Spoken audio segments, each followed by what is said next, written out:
Hey everyone, I'm back, and today we're going to be talking about I Saw the TV Glow, and this movie came out in 2024, and it's an A24 title, and I didn't really see any trailers for this movie. I just saw the poster. I was like, okay, this looks kind of interesting, and then I decided to watch it, and I was expecting it to be kind of weird and unconventional, and I got that from this movie, but unfortunately, as a whole, it just didn't really work for me. There were individual ideas and to some extent scenes that kind of worked for me, but as a whole, I was not invested in much of anything in this movie at all.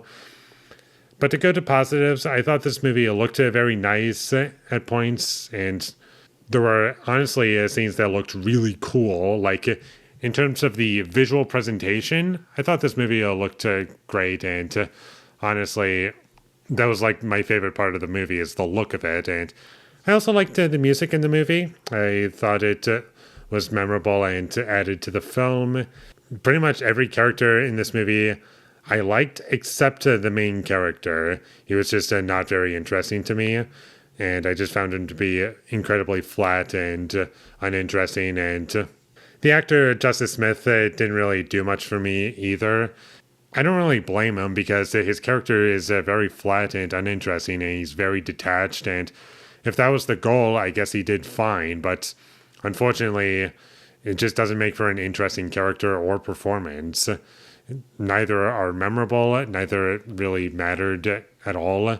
Everything that happened in this movie was either just boring or just like underdeveloped, because all of the interesting things for me were either just glossed over or just didn't give enough time to like develop it further and have me be engaged with it. And honestly, by the end of it, it felt simultaneously like it over-explained certain things, and also it kind of felt incomplete. Like I just wanted more, which in a sense it could be a good thing because it's kind of good to be left to wanting more. But in this movie in particular, I just felt as though so much of what could have made this movie good is just not in this movie.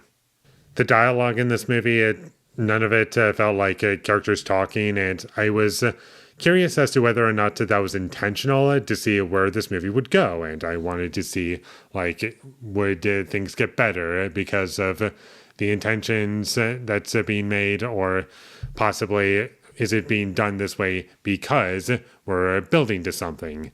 And unfortunately, I never once felt satisfied with any conclusion that this movie got to. I just felt as though, wow, this is it, and it just ends, and there you go.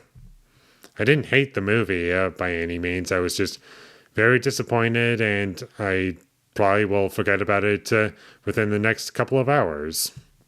I was just really bored, and I was just trying to like figure out what it was trying to be. I was looking at my notes and just looking for something to take note of and like talk about, figure out what it was trying to be. And by the end of it, I just feel as though it's going to be to no avail, because even if I do figure out what it was trying to be, it's not a satisfying movie for me, and there's just nothing to take away from it other than some technical things, because all of the best things in this movie are just technical aspects, like the look of the movie, the dedication to what it goes for, to have a 90s look and feel to it.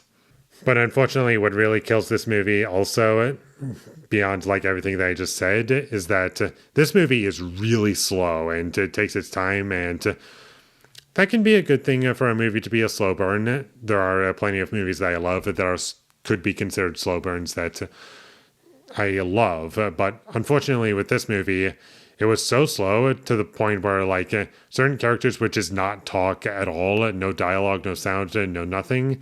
And it made me realize, wow, there's a lot of dead air in this movie.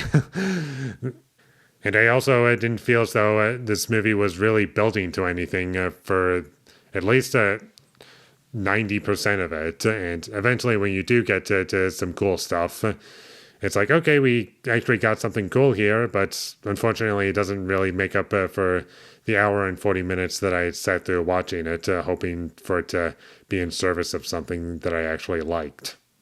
And throughout the entire film, with the main character being flat. I wasn't sure if that was supposed to be intentional or not, and I was always on the fence as to whether or not that adds or subtracts from the overall experience from this movie. And you could come up with interpretations for sure. I'm not going to invalidate any interpretations necessarily if you justify it. And I am curious to see what people got out of this movie in terms of like their own interpretations for this movie, but I'm never going to watch this movie again because there's just nothing that I really cared about.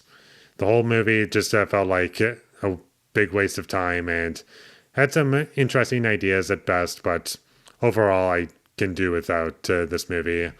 This is just an experience that I did not particularly enjoy, so skip this movie if you ever come across it would be my personal recommendation. And with all that being said, I'm going to give I Saw the TV Glow a 4 out of 10. Kind of a bit of a hot take, I know, because I know a lot of people really enjoyed this movie, but sadly, I'm just not one of them. Thank you for watching my videos as always. If you enjoyed this review, be sure to leave a like and comment down below you thought of I Saw the TV Glow, and my social media links, they will all be in the description, so follow me there. And last but not least, subscribe to be a part of Foley Nation, and I'll see you when I get my next review up, and that is going to be for Benny's video. So look forward to that, but until I get that up, thank you for watching and have a great day.